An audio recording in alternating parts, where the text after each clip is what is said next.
আমাৰ সংবাদ মাধ্যমত প্ৰায় এটা কথা কৈছোঁ, আপোনালোকে সাক্ষী আছে যে আমাৰ শীৰ্ষ নেতৃত্বই যাকে টিকেট দিব তাকেই আমি অন্তঃকৰণে সৈতে আমি কি কৰিম মানি লওঁ। আৰু মই কেতিয়াও পূৰ্বৰ বিধায়কৰ দৰে মই কেতিয়াও বিশ্বাসঘাতকতা নকৰোঁ। এই কথাখিনি মই যেতিয়া কৈ আছিলোঁ তেতিয়া নিশ্চয় আপোনালোক আছিলে, গতিকে সেইকাৰণে মই কৈছোঁ যে আজি পূৰ্বৰ মানে যোৱা 5 বছৰৰ 5 বছৰ নহয়, হেৰি হ'ব 15 বছৰ। গতিকে আমি যিখিনি বক্তব্য প্ৰদান কৰিছিলোঁ সেই বক্তব্য মতে আমি NDA যিটো চৰিত্ৰ বা যিটো মাৰ্গদৰ্শন সেইমতেই মই কাম কৰি আছোঁ।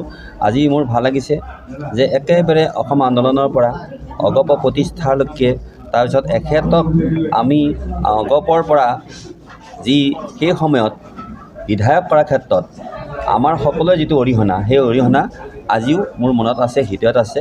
আৰু আজি আকৌ এটা নতুন মূৰ লৈছে যে এতিয়া NDAৰ এগৰাকী শক্তিশালী আমাৰ নেতা হিচাপে তেখেতেও আজি যিটো নেকি এটা ইতিবাচক পদক্ষেপ হাতত ল'লে, তাৰ কাৰণে মই তেখেতক গুৰুত্বপূৰ্ণ এই কথাখিনিৰ কাৰণে আজি এই সভাখনৰ মূল উদ্দেশ্যত তেখেতে সুন্দৰ ইতিবাচক কৰি পেলোৱাৰ কাৰণে মই আন্তৰিক শ্ৰদ্ধা আৰু সম্ভাষণ মই নিবেদিছোঁ।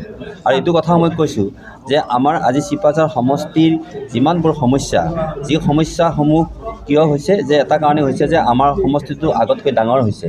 আৰু ডাঙৰ হোৱাই নহয়, যিবোৰ মানে আহি পৰিছে আমাৰ সন্মুখত কিছুমান গুৰুত্বপূৰ্ণ আমাৰ নিৰাপত্তা বা আমাৰ অন্যান্য উন্নয়নৰ কিছুমান নতুন নতুন দিশ আৰু আমাৰ যিটো নেকি শক্তিশালী এটা আমি আমাৰ যিটো নেকি সকলোৱে জানে যে এইটো এটা কি হৈছে, এইটো এটা এনেকুৱা এটা সমষ্টি হৈছে, সেইটো হৈছে কি যে আমাৰ এইটো খিলঞ্জীয়া সমষ্টি হৈ পৰিছে।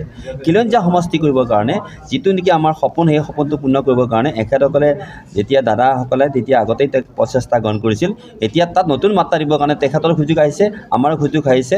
দুয়ো হাতে হাত মিলাই আমি চিপাঝাৰ শক্তিশালী কৰিম আৰু চিপাঝাৰৰ NDAৰ ঐক্যতা দুৰ্গ কৰি পেলাম।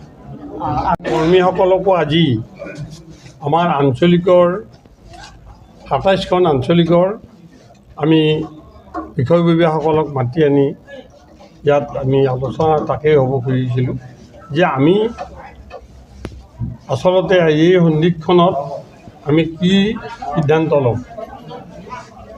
টিকেট অসম গণ পৰিষদক নিদিয়াৰ কাৰণে আমাৰ ক্ষোভ নাই, অভিযোগ নাই, কিন্তু কৰ্মীসকলৰ যি দুখ পালে সেই দুখৰ কিন্তু সমবেদনা মই ভাগি হৈছোঁ। দ্বিতীয় কথাটো হৈছে অসম গণ পৰিষদ দল NDAৰ ভিতৰত সোমাই আছে, গতিকে আমাৰ প্ৰতিগৰাকী কৰ্মী NDAৰ লগত থাকিবলৈ মই আজি আহ্বান জনাইছোঁ।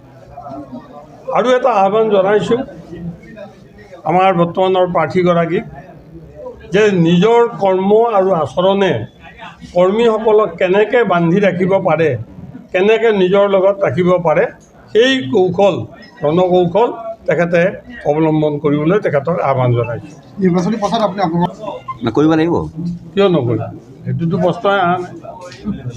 কৰিব